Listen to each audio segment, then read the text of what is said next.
नमस्कार साथियों, मेरा नाम है मयंक गौतम और आप सभी का स्वागत है आपके अपने हिंदी वाले गुरुजी चैनल में। पिछले वीडियो में हमने वचन पढ़ा था। वचन भी एक विकार है और आज हम जो पढ़ रहे हैं वो है कारक। कारक भी एक प्रकार का विकार ही होता है और ये केवल संज्ञा और सर्वनाम पर प्रभाव डालता है। तो चलिए शुरू करते हैं आज के वीडियो को, जानते हैं कारक होता क्या है। अगर मैं संस्कृत के परिप्रेक्ष्य में बात करूं तो संस्कृत में कारक के लिए जो परिभाषा दी गई है वो इस प्रकार है कि संज्ञा या सर्वनाम के जिस रूप से उसका सीधा संबंध क्रिया से ज्ञात हो उसी को हम क्या कहते हैं, कारक कहते हैं। लेकिन अब अगर हिंदी में आ जाएं तो हिंदी में क्रिया से ही संबंध बताना कारक नहीं है, साथ में वाक्य के किसी अन्य शब्द से भी संबंध बताना कारक कहलाता है। तो अगर हम बात करें हिंदी में परिभाषा की तो संज्ञा या सर्वनाम के जिस रूप से उसका सीधा संबंध क्रिया या वाक्य के किसी अन्य शब्द से ज्ञात हो उसी को हम कारक कहते हैं। यहां तक बात समझ में आई?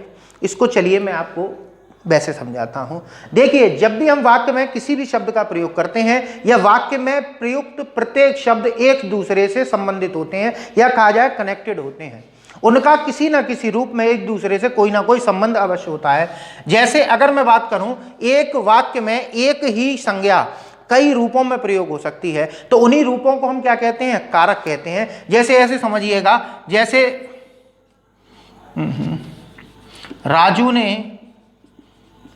राजू को पढ़ाया। अब यहां पर देखिए संज्ञा तो भाई एक ही है, राजू ही है, लेकिन यहां पर ये अलग अलग रूपों में आई है और इन्हीं रूपों को हम क्या कहते हैं, कारक कहते हैं। अब इनका संबंध भी देख लेते हैं। इस राजू का संबंध क्रिया से क्या है कि यहां पर ये राजू इस क्रिया को कर रहा है, तो करने की वजह से ये क्या कहला रहा है, कर्ता कारक कहला रहा है। यहां पर इस राजू का संबंध इस क्रिया से क्या है कि ये क्रिया का कार्य है, यानी कि जब राजू इस क्रिया को कर रहा है तो ये राजू पर ही क्रिया हो रही है, तो ये क्या है, आपका कर्म है।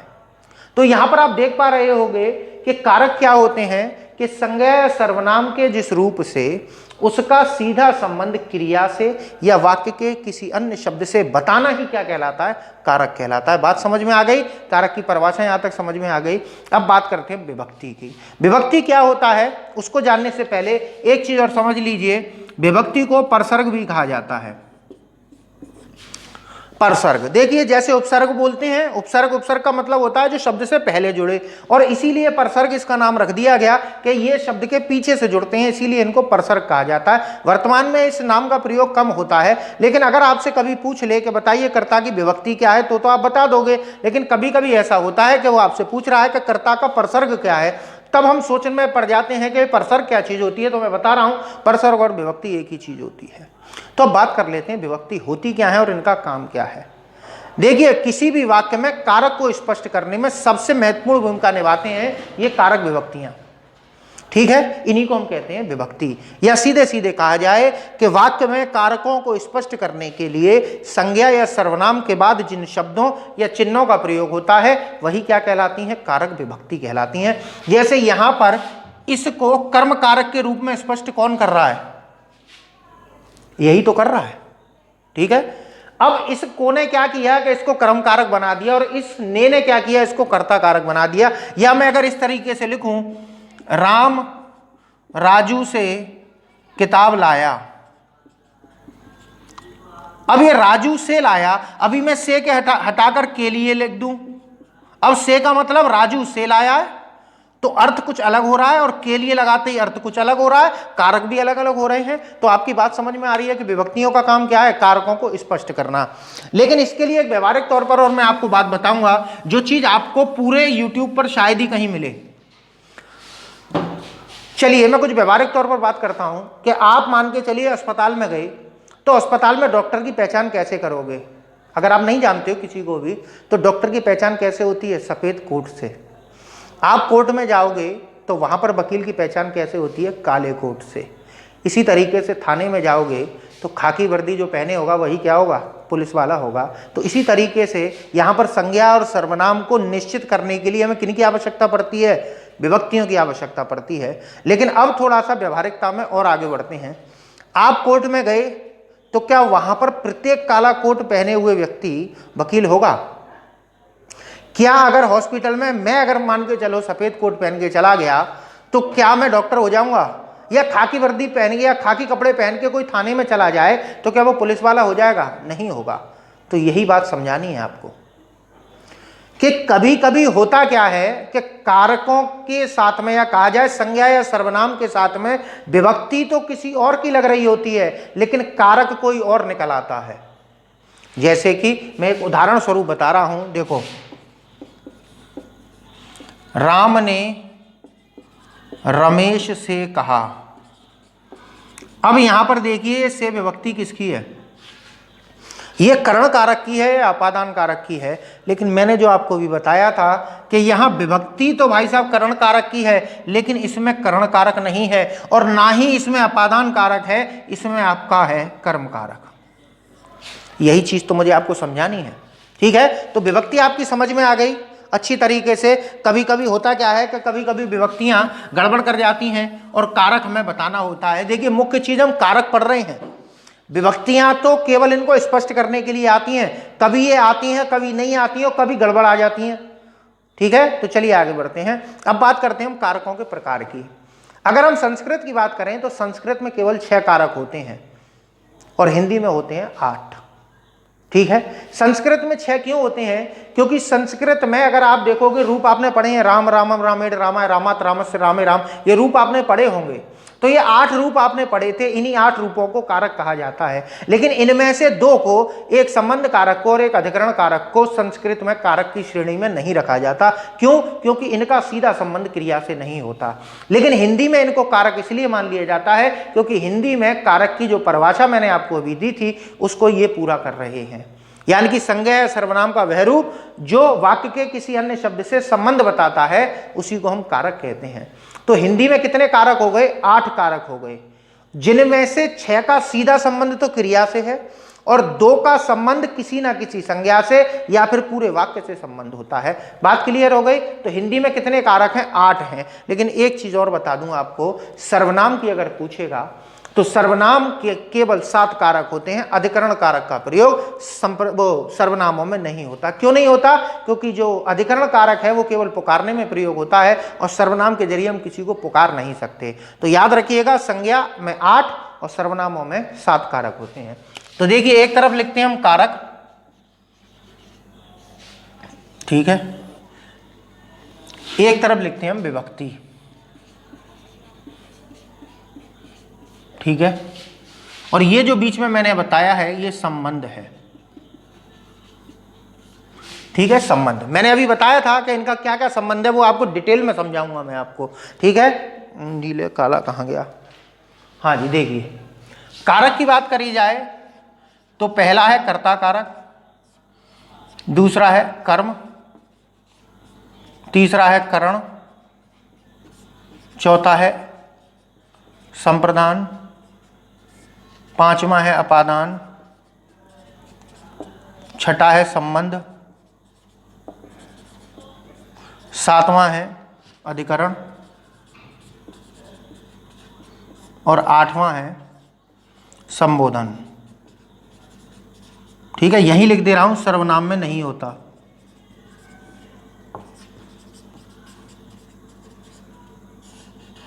सर्वनाम में ये प्रयुक्त कारक नहीं होता है। और देखिए, 2 कारकों पर मैं स्टार लगा दे रहा हूं। क्यों लगा दे रहा हूं? क्योंकि ये सीधा सीधा संबंध क्रिया से नहीं बताते, बाकी के जितने कारक हैं वो क्रिया से सीधा सीधा संबंध आपका बताएंगे। चलिए, विभक्ति इनकी लिख लेते हैं। देखिए, कर्ता कारक की विभक्ति होती है ने, कर्म कारक की विभक्ति होती है को, करण कारक की विभक्ति होती है से, ठीक है, द्वारा। मैं अभी पहले मूल विभक्तियां लिख दे रहा हूं और फिर इसके अलावा भी कुछ ऐसी विभक्तियां हैं जो आपको नहीं पता होंगी, लेकिन अगर पेपर में आ गई तो आपको घुमा जरूर देंगी, ठीक है? संप्रदान की होती है लिए और हेतु, ठीक है? ये मुख्य विभक्तियां हैं। अपादान की विभक्ति होती है से, लेकिन यहां से ये अलग है, ठीक है? ये होती है अलग होने के अर्थ में,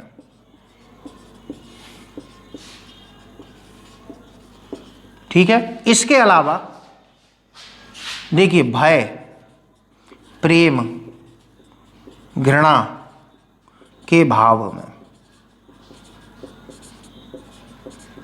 ठीक है? अलग होने के अर्थ में, भय, प्रेम, घृणा के भाव में, तथा तुलना होने पर, ठीक है, अपादान कारक होता है। संबंध कारक की विभक्ति होती है काकी के, नानी ने और रारी रे,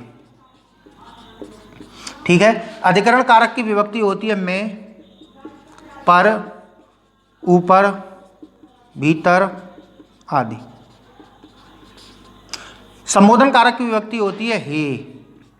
अब हे विभक्ति नहीं है संबोधन कारक की, विभक्ति इसका चिन्ह ये होता है, ये किसी भी नाम के आगे आ जाएगा। जैसे मैंने लिख दिया राम, ठीक है, अगर मैं लिख दूं मोहित तो इसकी विभक्ति ये होती है, ना कि ये, याद रखिएगा। चलिए अब बात करते हैं इनकी कुछ ऐसी विभक्तियों को भी लिख लेते हैं जो गौण विभक्ति कहलाती हैं और लेकिन जब पेपर में आ जाती हैं तो आपका दिमाग घुमा देती हैं। नीले से लिखता हूं, देखिए, करण कारक के लिए से, द्वारा, जरिए, के बिना, के साथ, सहित, ठीक है। चलिए आगे बढ़ते हैं। संप्रदान कारक के लिए, हेतु, वास्ते, निमित्त, मारे आदि, ठीक है। तो इनकी ये कभी कभी विभक्तियां गड़बड़ कर जाती हैं, इसीलिए हमें थोड़ी समस्या आ जाती है। अब हम बात करते हैं संबंध क्या है। जैसा कि मैंने बताया था कि संज्ञा या सर्वनाम का वह रूप जिससे उसका सीधा संबंध क्रिया से पता चले, उसी को हम कारक कहते हैं। तो कर्ता कारक का संबंध क्या है क्रिया से? ये होता है क्रिया को करने वाला। क्या होता है? करने वाला। कर्म कारक क्या होता है? क्रिया का कार्य होता है। करण कारक क्या होता है? क्रिया का साधन होता है, अर्थात जिसकी सहायता से क्रिया होती है। संप्रदान कारक क्या होता है? संप्रदान का अर्थ होता है देना, या जिसके लिए क्रिया हो, जिसके लिए क्रिया हो, उसी को हम क्या कहते हैं? संप्रदान कारक कहते हैं। अपादान के बारे में जो कथा हो सकती थी वो मैंने पूरी लिख दी। संबंध कारक का संबंध क्रिया से नहीं होता, इसका संबंध होता है अगली संज्ञा से, ठीक है। अधिकरण कारक क्या होता है? क्रिया का आधार होता है। आधार मतलब जिस स्थान पर क्रिया होती है, और संबंध का प्रयोग होता है केवल पुकारने में। चलिए यहां तक आप इसका स्क्रीनशॉट ले लीजिए, ठीक है। चलिए अब एक एक करके इनके ऊपर हम विचार करते हैं, ठीक है। चलिए मैं बिगाड़ रहा हूं इसको।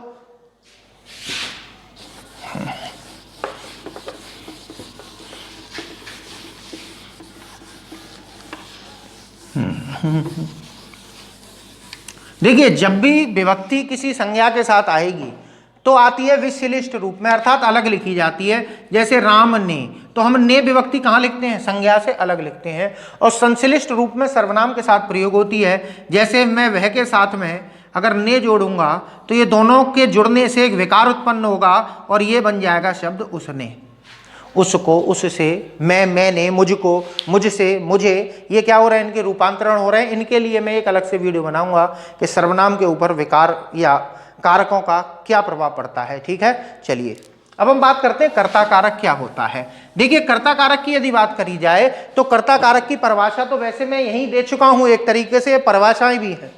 तो अगर वैसे परिभाषा दी जाए तो संज्ञा या सर्वनाम का वह रूप जिसके सहायता से या जिससे क्रिया की जाती है या क्रिया को करने वाला ही क्या कहलाता है? कर्ता कारक कहलाता है। जैसे मैं कुछ वाक्य लिखता हूं, जैसे राम पुस्तक पढ़ता है, ठीक है।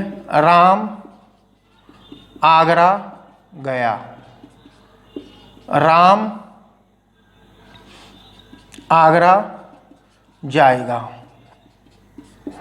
अब यहां पर देखिए, पहले वाक्य में पढ़ता क्रिया को कौन कर रहा है?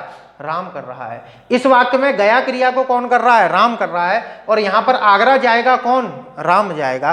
तो वाक्य में जब भी कोई संज्ञा या सर्वनाम क्रिया को करने के लिए आएगा या क्रिया जो करेगा वही क्या कहलाएगा? कर्ता कारक कहलाएगा। बात क्लियर हो गई? तो इन तीनों ही वाक्यों में कर्ता कौन है? इस वाक्य का ये है, इस वाक्य का ये है और इस वाक्य का ये है।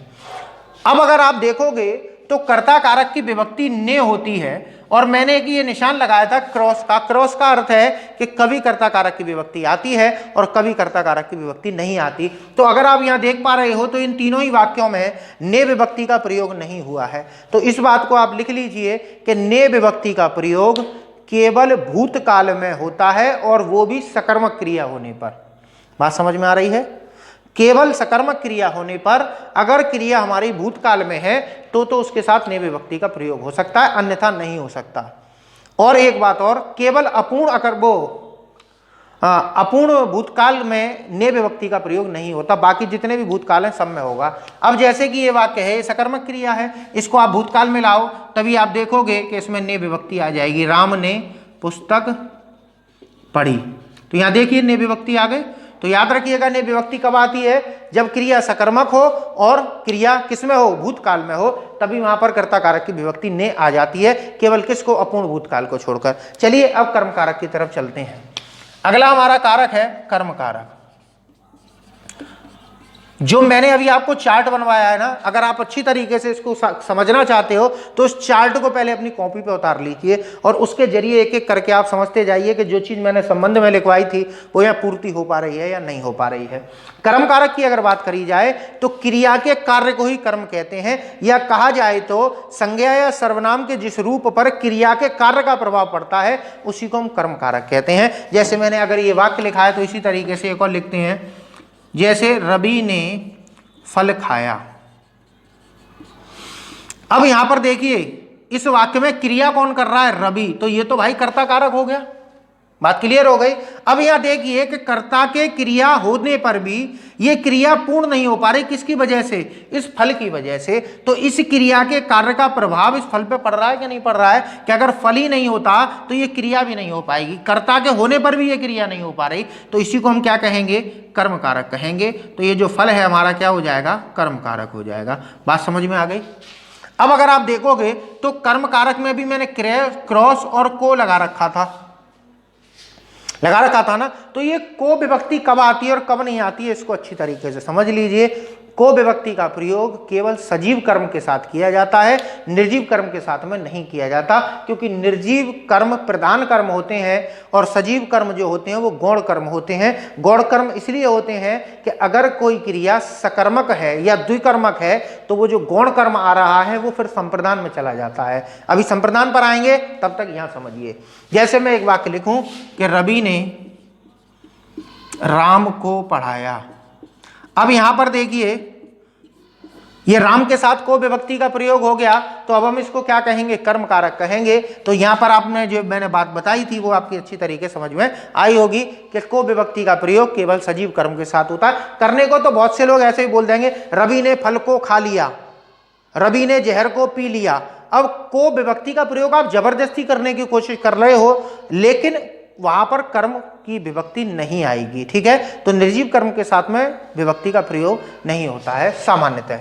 चलिए एक वाक्य और मैंने बताया था कि दो क्रियाएं और हैं, एक पूछना क्रिया है और एक कहना क्रिया है।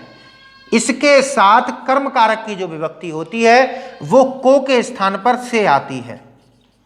क्या आती है? को के स्थान पर से। कैसे? राम ने मुझसे पूछा या राम ने मुझसे कहा। देखो, राम ने मुझसे पूछा या राम ने रमेश से कहा। तो ये जो से विभक्ति है ये किसके लिए आ रही है? कर्म कारक के लिए आ रही है। क्यों? क्योंकि यहां पर इस पे इस क्रिया का प्रभाव पड़ रहा है कि राम कुछ पूछ रहा है, लेकिन पूछने वाला भी तो होना चाहिए जिससे वो पूछ रहा है। अगर वही नहीं है तो भाई पूछेगा किससे? तो यहां पर को के स्थान पर हम से विभक्ति का प्रयोग कर रहे हैं। चलिए अब तीसरे कारक की तरफ चलते हैं। तीसरा कारक है अपना करण कारक। ठीक है, हाँ जी, तीसरा कारक है आपका करण। करण कारक की बात करी जाए तो करण के लिए मैंने लिखवाया था साधन।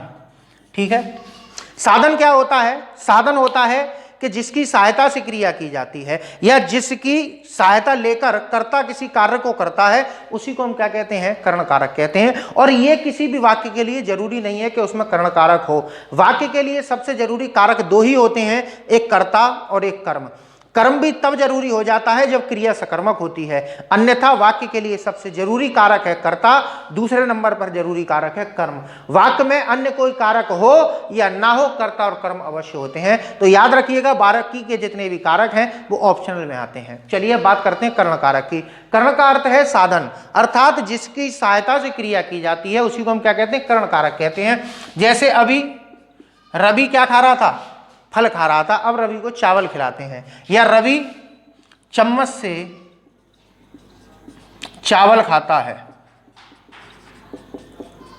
अब यहां पर देखिए रवि कर रहा है क्रिया को, तो ये तो कर्ता कारक हो गया। खा क्या रहा है, चावल खा रहा है, लेकिन खा किससे रहा है, चम्मच से। तो चम्मच यहां पर क्या हो जाएगा, साधन हो जाएगा। और जब भी साधन की बात होगी तब क्या हो जाता है, कर्ण कारक हो जाता है। बात आपकी अच्छी तरीके से समझ में आई होगी, ठीक है। अब ये बताइए, क्या इस साधन नहीं होता तो ये क्रिया नहीं हो पा रही, हो जाएगी, क्योंकि साधन जो होते हैं वो साध्य नहीं होते, केवल साधन होते हैं, क्रिया की सहायता करते हैं कि वो आसानी से हो जाए। तो बात समझ में आ गई कि अगर चम्मच नहीं होती तब भी ये क्रिया हो जाएगी। और देख लेते हैं, मैंने कर्ण कारक के कुछ और उदाहरण लिखवाए थे। कभी कभी क्या होता है कि कर्ण कारक की विभक्ति चली जाती है। कैसे चली जाती है वो देखिए, मैंने नौकर के हाथ पत्र भिजवाया। अब यहां पर ये देखिए, नौकर के हाथ भिजवाया, अब सहायता किसकी ली, नौकर की ली नहीं, हाथ की सहायता ली। अब यहां क्या, हाथ से भिजवाया, अब से विभक्ति नहीं आई है, तो क्या यहां कर्ण कारक नहीं होगा, जरूर होगा। मैंने पहले ही बताया था, विभक्ति हो या ना हो कारक जरूर होगा। अब यहां देखिए, मैंने नौकर की सहायता या नौकर के हाथ से पत्र भिजवाया, तो यहां से विभक्ति दी नहीं है और ना ही आपको देने की आवश्यकता है, लेकिन फिर भी यहां क्या है, कर्ण कारक है, ठीक है। यहां देखिए हाथ में क्या हो गया, कर्ण कारक है। या कहा जाए, मैंने उसे आंखों देखा हाल सुनाया। अब हाल सुनाया कैसा, आंखों देखा, तो आंखों की सहायता से जो देखा वही तो सुनाया, तो आंखों में क्या हो जाएगा, कर्ण कारक हो जाएगा। और भी मैंने कुछ बताए थे, जैसे के बिना, जैसे वायु के बिना, वायु के बिना जीवन संभव नहीं है। अब यहां देखिए, वायु के बिना, तो वायु के सहायता से ही तो जीवन संभव है। तो कभी कभी जब नकारात्मक वाक्य में आ जाती है तो कर्ण कारक तो रहेगा भाई, अगर वाक्य में है तो। अब बस वो भी क्या हो जाएगा, विपरीत हो जाएगा, अर्थात वो भी नकारात्मक चला जाएगा। तो यहां पर आप देखिए, वायु की सहायता से ही तो सांस लेते हैं। तो अब यहां पर क्या हो रहा, वायु के बिना हम मर जाएंगे, तो के बिना क्या कर रहा है, इस वायु में कर्ण कारक का रूप बता रहा है, तो इस वायु में क्या हो जाएगा, कर्ण कारक हो जाएगा। यहां तक मेरे अच्छी तरीके से आपको समझ में आया। देखिए इसके लिए भी एक मैं वीडियो बनाऊंगा, कारकों से संबंधित कुछ विशेष बातें, उस वीडियो को आप जरूर देखिएगा। इसे तो देखना ही देखना, कारक पढ़ने के लिए उनको भी देखना है, ठीक है। चलिए अगला आते हैं हम कर्ण कारक के बाद। हाँ, कर्ण कारक में एक और चीज, संस्कृत का एक नियम है, येनांग विकारा है, अर्थात शरीर में अगर कोई भी विकार होता है तो वहां पर भी कर्ण कारक का ही प्रयोग होता है। जैसे कहा जाए, वह आंख से अंधा है। अब आंख से अंधा है, तो जैसे ही से विभक्ति आंख से पहले लगी, आप देख पा रहे हो यहां विकार की बात हो रही है, तो आंख में क्या हो जाएगा, कर्ण कारक हो जाएगा। बात समझ में आई। बन जाने में भी कर्ण कारक होता है, जैसे वह गरीब से अमीर हो गया, क्या हो गया, अमीर हो गया, तो इस गरीब में भी क्या हो जाएगा, गरीब से अमीर हो गया। कौन हो गया, अब वो तो दिया नहीं है, कौन हो गया, अब क्या हो गया, अमीर हो गया, तो यहाँ कर्म कारक है। और किससे हो गया, गरीब से हो गया, तो यहाँ क्या हो जाएगा, कर्ण कारक हो जाएगा। बात आपकी समझ में आ रही है। चलिए कर्ण के बाद आते हैं अपने अगले पर, संप्रदान के रूप में, ठीक है। मार्कर, हाँ जी, संप्रदान। देखिए संप्रदान कारक की अगर बात करी जाए तो संप्रदान का अर्थ होता है देना, अर्थात संज्ञा या सर्वनाम के जिस रूप के लिए क्रिया की जाती है, या कर्ता किसी कार्य को जिसके लिए करता है वही क्या है, संप्रदान कारक है, ठीक है। बात समझ में आई। कर्ता जिसके लिए किसी क्रिया को संपादित करता है या क्रिया करता है उसी को हम संप्रदान कारक कहते हैं। जैसे अगर कहा जाए कि रवि राम के लिए फल लाया, अब रवि लाया है फल, क्या लाया है, फल, क्रिया किसने करी है, रवि ने। क्या लाया है, फल लाया है, तो ये कर्म कारक है, कर्ता कारक है। लेकिन उसने क्रिया करी किसके लिए है, उसने क्रिया करी है राम के लिए, तो राम यहां पर क्या हो जाएगा, संप्रदान हो जाएगा। बात समझ में आ रही है? ठीक है। एक चीज और होती है संप्रदान में कि किसी को हम आशीर्वाद देते हैं या किसी को प्रणाम करते हैं तो वहां पर भी संप्रदान कारक ही होता है। आशीर्वाद जैसे, या बच्चों को प्यार, बच्चों को प्यार, या गुरु जी को प्रणाम, तो यहां पर भी ये जो को विभक्ति आ रही है ना, ये के लिए के लिए आ रही है। जब भी बात करी जाए तो यहां गुरुजी को आप प्रणाम कर रहे हो तो गुरुजी के लिए प्रणाम हो रहा है, तो यहां पर गुरुजी में क्या हो जाएगा, संप्रदान हो जाएगा। यहां पर बच्चों में भी संप्रदान कारक हो जाएगा। बात समझ में आ गई? तो देखिए, के लिए वास्ते भी हो सकता है, लिए भी हो सकता है, निमित्त भी हो सकता है। के वास्ते जैसे हम पढ़ने के वास्ते यहाँ आते हैं तो पढ़ने में कौन सा कारक हो जाएगा, संप्रदान कारक हो जाएगा। क्रियार्थक संज्ञा के रूप में यहाँ पढ़ने आया है। क्रियार्थक संज्ञा आप पढ़ना चाहते हो तो मेरे क्रिया के सबसे पहले वीडियो को देखिए कि क्रियार्थक संज्ञा क्या होती है। या कहा जाए कि जीवन के लिए वायु आवश्यक है, किसके लिए आवश्यक है, जीवन के लिए, तो जीवन में क्या हो जाएगा, आपका संप्रदान कारक हो जाएगा। अब बात करते हैं दूसरी, संप्रदान कारक की मूल विभक्ति क्या है आपकी, लिए, हेतु, यही है दो विभक्ति। लेकिन कभी कभी संप्रदान कारक में को विभक्ति का प्रयोग हो जाता है। तो ज्यादा मैं आपसे नहीं कहूंगा कि असल में जब भी देना क्रिया के साथ में कोई को विभक्ति के साथ में संज्ञा आई होगी तो वो संप्रदान कारक में होगी। जैसे राजा सिपाहियों को पुरस्कार देता है, अब किसको देता है, सिपाहियों को देता है, तो इन सिपाहियों में क्या हो जाएगा, आपका संप्रदान कारक हो जाएगा। अब दूसरा तरीका बताता हूं, जब भी द्विकर्मक क्रिया की बात होगी, द्विकर्मक क्रिया, तो इसमें जो सजीव कर्म होगा वो आपका संप्रदान कारक में होता है, इसीलिए तो उसको गौण कर्म बोलते हैं। जैसे रवि राजू को फल लाया, ठीक है। अब यहां पर ये फल लाने की क्रिया किसके लिए करी है, राजू के लिए करी है, तो विभक्ति कौन सी आ गई, को आ गई, ठीक है। या मां बेटी को गुड़िया लाई, ठीक है, राजा ने सिपाहियों को पुरस्कार दिया, तो को विभक्ति यहां पर किस रूप में आ रही है, संप्रदान के रूप में आ रही है। तो क्लियर हो गया। बस दो बातें आपको याद रखनी है कि संप्रदान कारक का अर्थ होता है देना, या सीधी सी बात है कि जिसके लिए क्रिया की जाती है उसी को संप्रदान कहते हैं। या जब द्विकर्मक क्रिया हो और उसमें जो सजीव कर्म होता है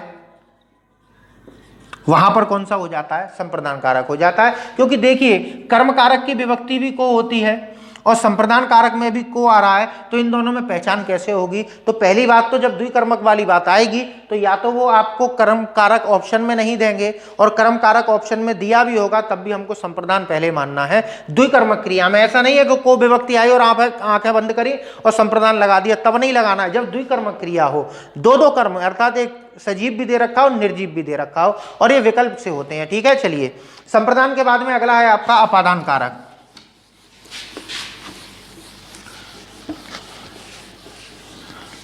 देखिए, कारक का वीडियो में एक मैं ही समाप्त करने की कोशिश कर रहा हूं।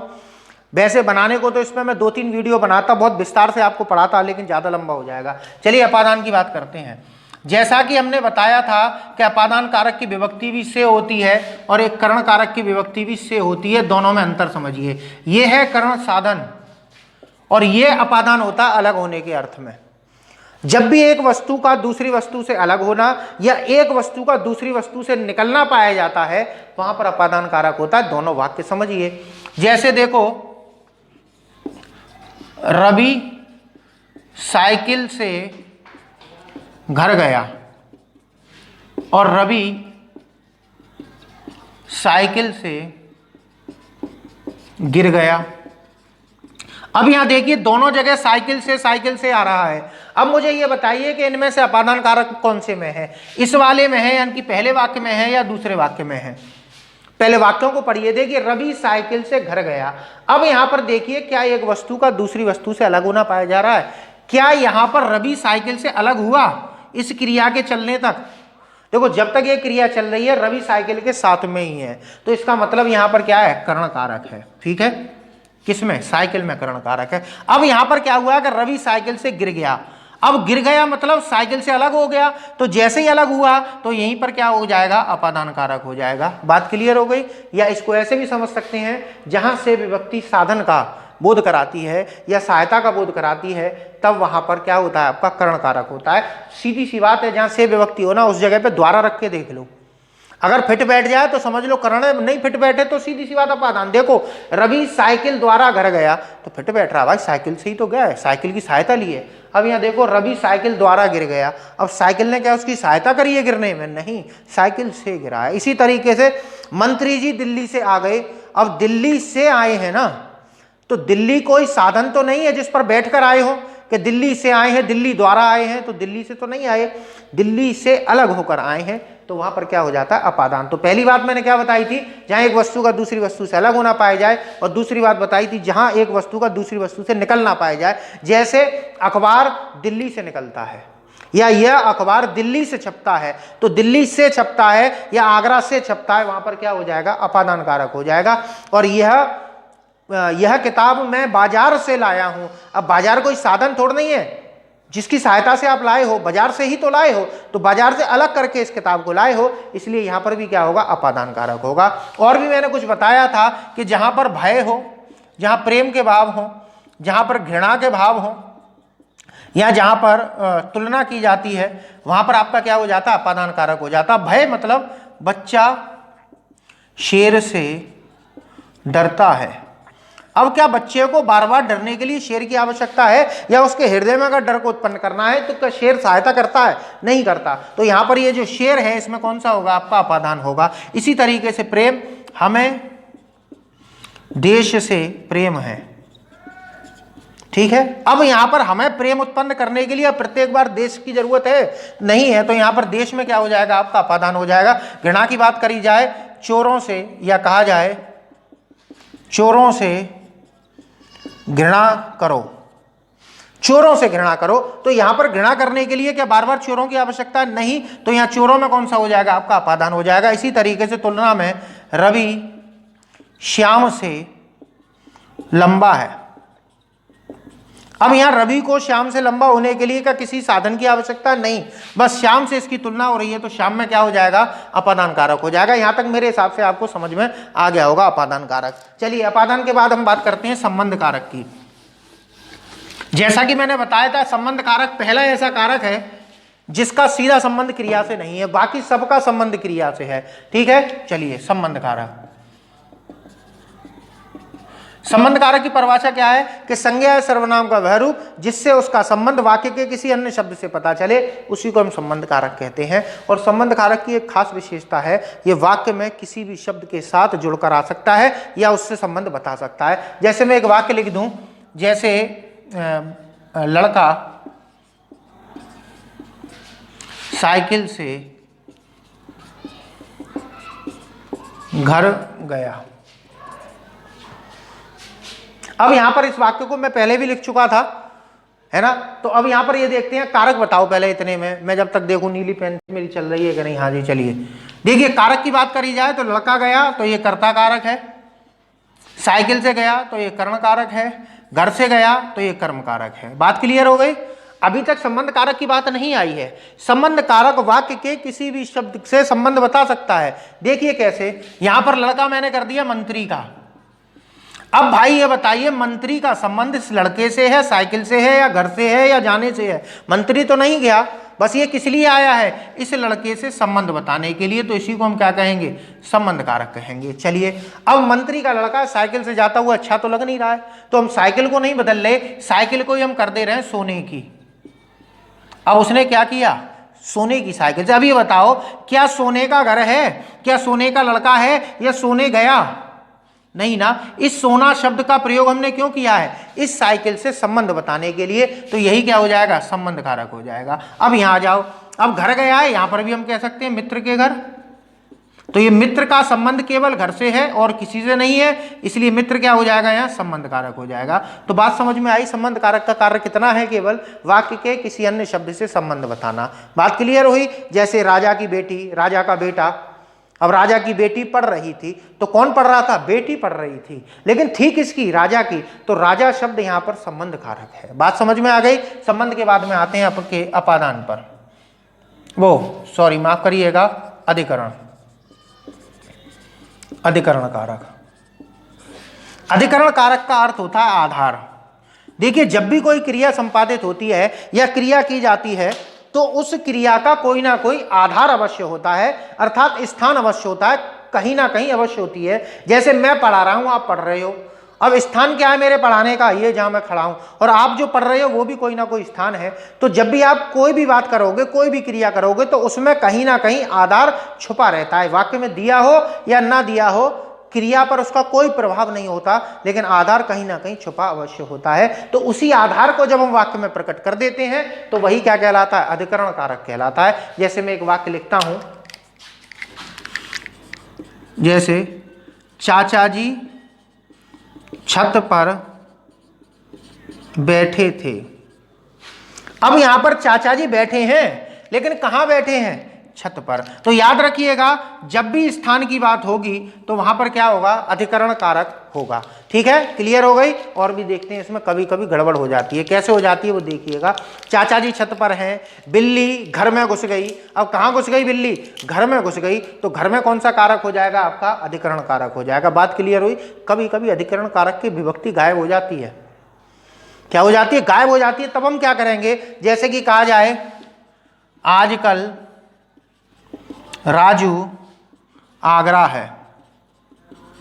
अब यहां देखिए कि आजकल राजू आगरा है, तो क्या राजू आगरा बन गया है? क्या नहीं बन गया है। राजू आगरा में है, तो यहां पर विभक्ति नहीं आई, लेकिन फिर भी यहां कौन सा कारक है? अधिकरण कारक है। बात समझ में आ गई? कुछ चीजें भी ऐसी होती हैं जहां अधिकरण की विभक्ति नहीं आती, जैसे आजकल है, समय है, यहां है, वहां है। इनके साथ कभी जब संज्ञा प्रयोग होती है तो उसके साथ अधिकरण कारक की विभक्ति नहीं आती। जैसे एक वाक्य और लिख लीजिए, जैसे राजू वहां घर है। ठीक है, वहां घर है और वहां घर गया। राजू वहां घर गया। अब यहां पर ये जो घर शब्द है, इसमें कौन सा हो जाएगा? आपका अधिकरण कारक हो जाएगा। एक और इसमें छोटी सी बात मेरी बतानी थी कि अधिकरण कारक में दो बातें तो आपको पता चल गई कि मैं, पर, पे, ऊपर, नीचे। जैसे बिल्ली पेड़ के ऊपर है, तो पेड़ के ऊपर अर्थात पेड़ में क्या हो जाएगा? आपका अधिकरण कारक हो जाएगा। तो ऊपर है, नीचे है, आगे है, पीछे है, ये सभी में अधिकरण कारक होता है। कभी कभी इसकी विभक्ति लुप्त हो जाती है। कब हो जाती है? जैसे आजकल शब्द है, यहाँ वहाँ है, या समय है, जैसे इस समय वह आगरा है, इस समय वह दिल्ली है। तो अब दिल्ली है का मतलब भाई दिल्ली में है ना। तो बात क्लियर हो गई? ये तो हो गई छोटी सी बात। अब एक और, जब गंतव्य की बात होती है, गंतव्य भी एक प्रकार का स्थान होता है, तो मैं के स्थान पर को का प्रयोग हो जाता है। कभी कभी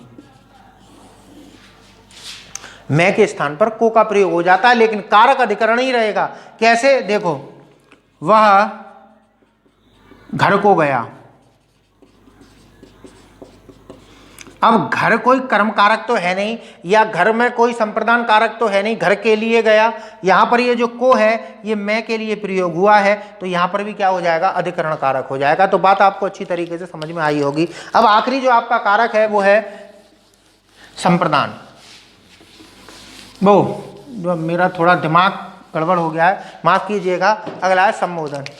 देखिए, संबोधन कारक, संबोधन कारक से पहले दो बातें फिर से बताऊंगा।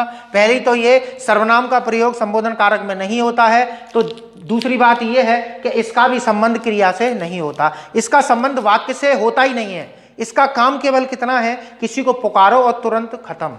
जैसे हमने आवाज लगाई किसी को, राजू, अब काम खत्म। तो किसी को पुकारने या किसी को सावधान करने के लिए जब किसी संज्ञा का हम प्रयोग करते हैं तब तो वो वही संबोधन कारक कहलाती है। हमने राजू को पुकारा। अब मर्जी है तो आगे कुछ बोलो, नहीं मर्जी है तो बस उसको कूटना चालू कर दो, या जो भी आपको काम करना है वो करना चालू कर दो। जैसे राजू पढ़ लो, राजू मेरे लिए पानी लेकर आओ, राजू मेरे लिए ये करो, या हे भगवान, या हे राम, ये जितने भी हम शब्द पुकार रहे हैं तो वो सभी किसमें हैं? संबोधन कारक में है। यहाँ तक आपको अच्छी तरीके से बात समझ में आई होगी। 8 कारक आपकी समझ में आ गए होंगे। अगर नहीं आए हैं तो आप मुझे जल्दी बताइएगा कि सर जी ये चीज़ समझ में मुझे नहीं आई है, उसके लिए मैं स्पेशल वीडियो बनाने को तैयार हूँ, लेकिन आप मुझे कुछ बताया करिए। ठीक है। अब एक और चीज़ जान जाइए कि अगर मान के चलिए वाक्य में 3 कारक आ गए, जैसे रवि चश्मे से या ऐसे लिखो पेन से पत्र लिखता है। अब अगर उसने प्रश्न पूछा कि इस वाक्य में बताइए कौन सा कारक है, तो अब कैसे लगाओगे? यहाँ तो 3 कारक हैं, रवि भी है, पेन भी है, पत्र भी है। तो एक बात याद रखिएगा कि वाक्य में कर्ता और कर्म का आना तो आम बात है। जैसे कि मैं अगर आपसे पूछूं, बताओ भाई ये क्या है? ये क्या है? ढक्कन। आपने ढक्कन ही क्यों बोला? क्या मेरी उंगली नहीं दिखाई दे रही आपको? क्या मेरी अंगूठी नहीं दिखाई दे रही? आपने ढक्कन ही क्यों बोला? तो सीधी सी बात है, मेरे हाथ का आना आम बात है। हाथ में जो तीसरी चीज अलग से आई है उसी को तो आप बता रहे हो। तो बस यही चीज होती है पेपर में भी। यहां पर रवि क्या है? करता है, तो ये तो वाक्य में आएगा ही आएगा। कर्म है क्योंकि क्रिया सकर्मक है, तो ये भी वाक्य में आएगा ही आएगा। लेकिन ये लाया क्यों है तीसरा कारक? पूछने के लिए। तो यहां पर सदैव कौन सा लगाओगे? वह तीसरा वाला। तो याद रखिएगा, वाक्य में कर्ता और कर्म के अलावा जो तीसरा कारक दिया होता है हमेशा उसी को लगाया जाता है। मैं इस वीडियो को ज़्यादा लंबा नहीं करना चाह रहा हूं। अगर आपको कारकों में कोई भी और भी समस्या है तो मेरे इसी वीडियो में आप मुझे बताइए, उसी को लेकर मैं अगला वीडियो बनाऊंगा और आपको अच्छी तरीके से समझाऊंगा, क्योंकि मैं नहीं चाहता कि कारकों में किसी का भी एक प्रश्न गलत हो जाए। वैसे तो मैं ये चाहता हूं कि व्याकरण पूरा का पूरा आपका अच्छी तरीके से समझ में आए। चलिए मिलते हैं आपसे जल्दी ही किसी अगले वीडियो में, तब तक मैं आपसे इजाजत चाहता हूं। नमस्कार।